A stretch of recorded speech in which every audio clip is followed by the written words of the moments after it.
The workshop was always the most important set for me. It was the space that was going to tell you before he got captured and builds the Mark I suit that he's a guy who likes fabricating, he likes working with his hands. We have him working on a 32 Ford that we show in a picture that he's working with his dad on.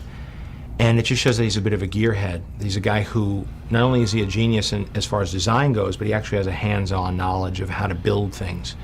And he's an inventor, but the type of inventor who doesn't just work with a pencil. That was important to make that leap so that it didn't just jump into fantasy land when he was in a cave and builds this suit. That he makes a breakthrough that was inevitable because he has a mind that is capable of these kind of realizations. So we put together a shop that would be any car builder's dream. We have everything from old English wheels that look like they were passed down from generation to generation. Maybe they were his dad's that were passed down. And then you also have like CNC machines that are sort of state-of-the-art, you know, or plasma cutters. And everything we figured was tied in and automated to the brain of the house. So I wanted to create a real mix of high-tech and low-tech. Why are you hustling me out here? Where are you going? You have plans? Yes, as a matter of fact, I do.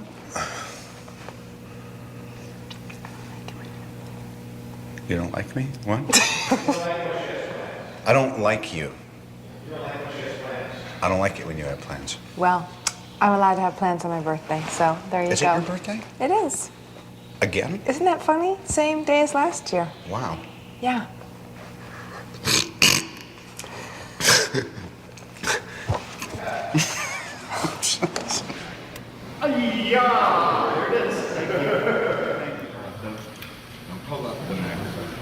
You're probably feeling coolness.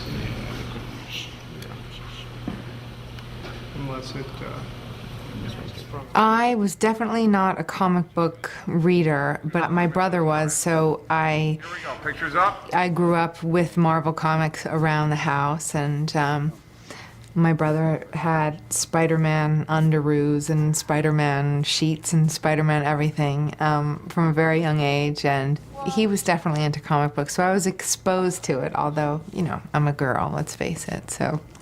You feel it? You feel the wine? Oh, pus! Okay, don't worry about it. It's not pus. It's an organic plasmic discharge from the device. It's not from my body. Oh, it smells. It's basically making a very tall upside-down U. I'm a huge military channel and Sergeant Rock. I mean, so superheroes are great. Superheroes who manufacture weapons and then build one that they wear and use, to me, is just a complete nerdgasm. Now we're ready. I think the band's ready to go on. So without further ado, I present Robert Downey Jr. and the Boot Brigade. In an origin story of a superhero, you have certain responsibilities, one of which is, you know, showing how the hero came to be. And it takes a lot out of a movie to have that kind of burden.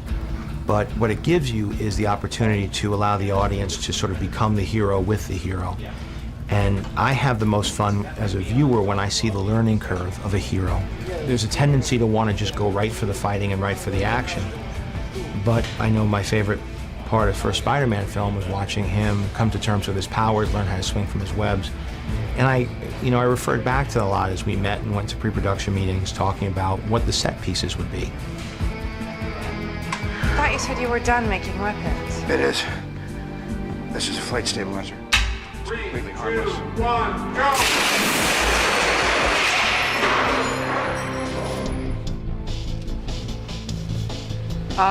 Well, watch where you point your flight stabilizer.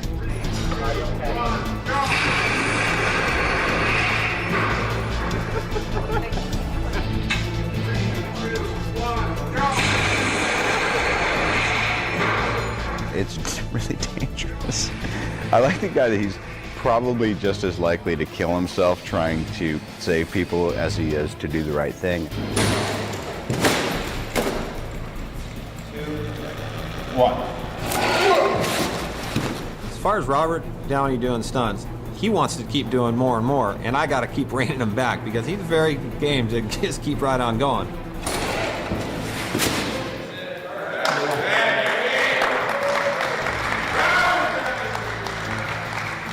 Following him while he's going. So when he hits the wall and falls down, there could be like a beat of no movement, and it's just punctuated by the blast. Because it's a timing thing, so.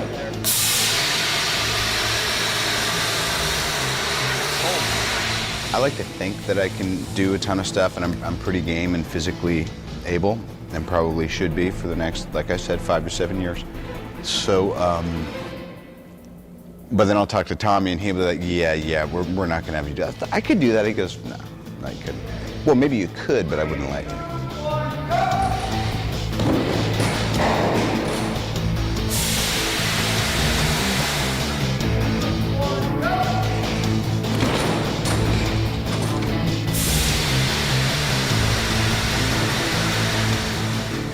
It still hurts, but it hurts every day.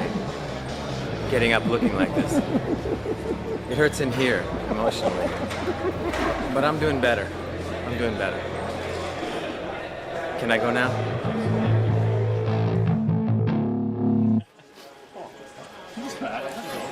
Okay.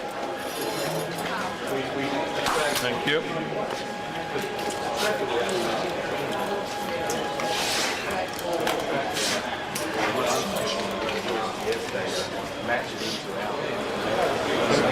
We're about to do Tony Stark experimenting with the combination of boots and gauntlets. This is his first successful flight in his workshop.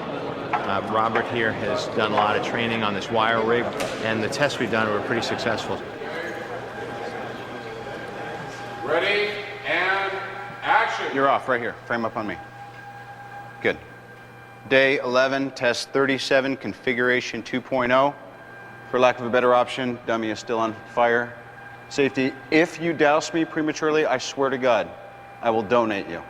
You'll be at a city college. All right, we're gonna start off really nice and easy. Don't talk when I'm talking. 1% capacity in 3, 2, 1. Nice. 3, 2, 1, drop. Great. Steady.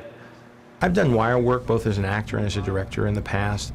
I think people have been seeing wire work for so long that whether consciously or subconsciously, they could tell where the pick points are, they could tell where the wires are attached, and even if you use, computers to paint everything out, there's something about the physics of it that is unconvincing to me. And I was very skeptical if we could use it at all or if we take the audience out of the movie. What we did was we developed a way by which the character was picked or supported by his feet. So he wasn't being suspended by his center of gravity or his hips or his back, as is usually done in these films. Sorry. Clean up later. His feet are supporting his weight, so it actually looks like he's being supported by the blast of the repulsors in the bottom of his boots. And you can see the dynamics as he's flying through the air feels much truer to what the real physics of flying being powered by your feet would be. Learning one's powers is always the most fun. Okay.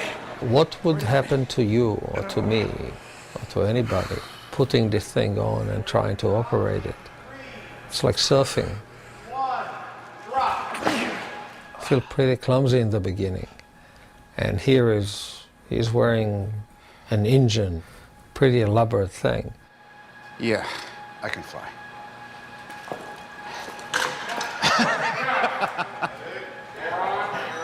Oh, man.